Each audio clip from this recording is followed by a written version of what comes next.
सच्चा ज्ञानी न भीड़ में भागता है और न ही जंगल की एकांतता में छिपता है। उसका मन वहां ठहरता है जहां शांति है, और उसकी शांति बाहरी परिस्थितियों पर नहीं बल्कि भीतर की जागरूकता पर टिकी होती है। आज हम अष्टावक्र गीता के इस 18वें प्रकरण के अंतिम सूत्र पर चर्चा करेंगे, जो हमें दिखाता है कि वास्तविक संतुलन क्या होता है। इस सूत्र में जीवन का सबसे बड़ा रहस्य छिपा है। हम अक्सर सोचते हैं कि शांति पाने के लिए हमें या तो भीड़ से दूर भागना होगा या किसी जंगल, पहाड़ या एकांत में साधना करनी होगी। लेकिन इस सूत्र में बताया गया है कि सच्ची शांति स्थान बदलने से नहीं बल्कि दृष्टिकोण बदलने से आती है। क्या बताया? कि सच्ची शांति स्थान बदलने से नहीं बल्कि दृष्टिकोण बदलने से आती है। इसलिए जो साधु संत जो पहाड़ों पे चढ़े बैठे हैं या ये कह रहे हैं कि दुनिया को छोड़ देने से ही या दुनिया से दूर चले जाने से ही शांति मिलेगी, तो वो झूठ में जी रहे हैं। और इसी झूठ से आज हम पर्दा उठाएंगे और जानेंगे कि असली शांति क्या है। सबसे पहले हम इस श्लोक के अर्थ को जानेंगे, उसके बाद इस श्लोक की गहरी चर्चा करेंगे और जितने भी अज्ञान के पर्दे हमारी आंखों के सामने हैं उन्हें हटाने का, उन्हें छाटने का प्रयास करेंगे, ताकि वह सत्य हमें साफ साफ दिखाई दे। तो पहले अर्थ को जान लेते हैं। अष्टावक्र जी इस सूत्र में कह रहे हैं, ज्ञानी व्यक्ति न तो भीड़ भाड़ वाले स्थान की तरफ भागता है और न ही अकेलेपन के जंगल में उसका मन शांत है। इसलिए वह चाहे जहां भी हो, परिस्थितियां जैसी भी हो, वह हर जगह समान भाव से स्थित रहता है। समझेंगे? देखिए, मनुष्य का स्वभाव अक्सर परिस्थितियों पर निर्भर होता है। अगर कोई व्यक्ति शांति चाहता है तो वह मंदिर जाता है, कोई पहाड़ों पर चला जाता है, कोई ध्यान के लिए कमरे में बंद हो जाता है। लेकिन ये सारी भागदौड़ केवल बाहरी है। इस शब्द की ओर थोड़ा सा गौर करिए। क्या ये जितनी भी बातें बताई गई है, मंदिर जाना, पहाड़ों पे जाना, बंद कमरे में ध्यान करना आदि, ये क्या है? बाहरी भागदौड़ है ये। तो अब क्या हो? इसके विपरीत जो सच्चा ज्ञानी है, जो जानता है, उसे न तो किसी प्रकार की कोई भीड़ से बाधा है और न ही एकांत शांति का आधार है। वह समझ चुका है कि असली शांति भीतर की स्थिति है। जब मन शांत हो जाता है तो चाहे आप बाजार में हो या जंगल में, मंदिर में हो या मैदान में, हर जगह वही शांति रहती है।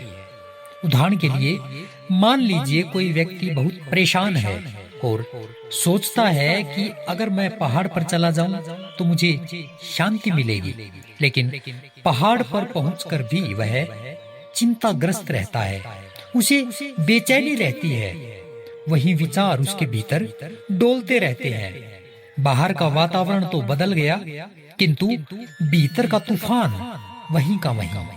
यही कारण है कि शांति स्थान बदलने से नहीं बल्कि मन बदलने से आती है। और मन कैसे बदलता है? मन बदलता है उपनिषदों के पास जाने से, गीताओं के पास जाने से, संतों की शरण में जाने से। अन्यथा इसका और कोई रास्ता नहीं है। एक और उदाहरण से इसे समझे। भीड़ भाड़ वाले शहर में भी ऐसे लोग होते हैं जो पूरी शांति और सहजता के साथ रहते हैं। वहीं कोई व्यक्ति जंगल में जाकर भी बेचैन हो सकता है।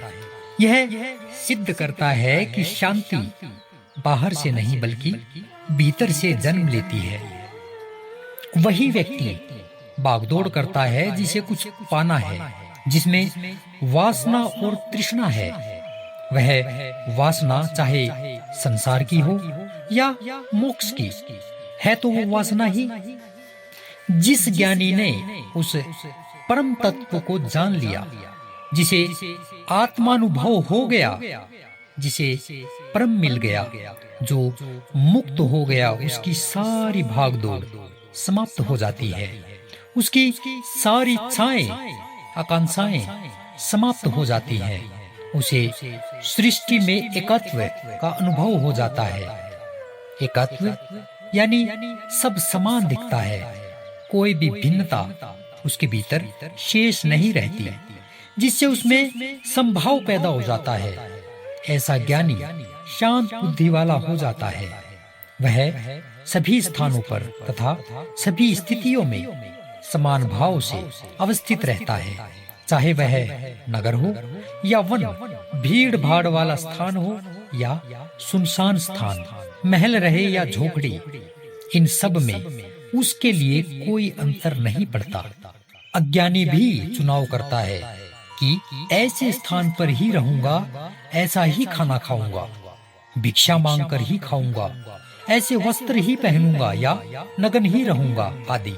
किंतु ज्ञानी व्यक्ति चुनाव रहित हो जाता है, जो है उसी में राजी है। वह उपकरण मात्र हो जाता है, और यही जीवन मुक्त की परम स्थिति है। यह सूत्र हमें यह भी सिखाता है कि ज्ञानी व्यक्ति का जीवन संतुलन पर आधारित होता है। वह बाहरी परिस्थितियों से भागता नहीं और न ही उनसे प्रभावित होता है।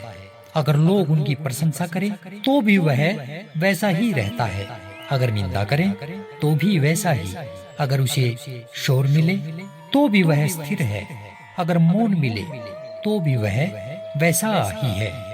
यही कारण है कि अष्टावक्र गीता का ये अंतिम सूत्र हमें एक निर्णायक संदेश देता है। क्या?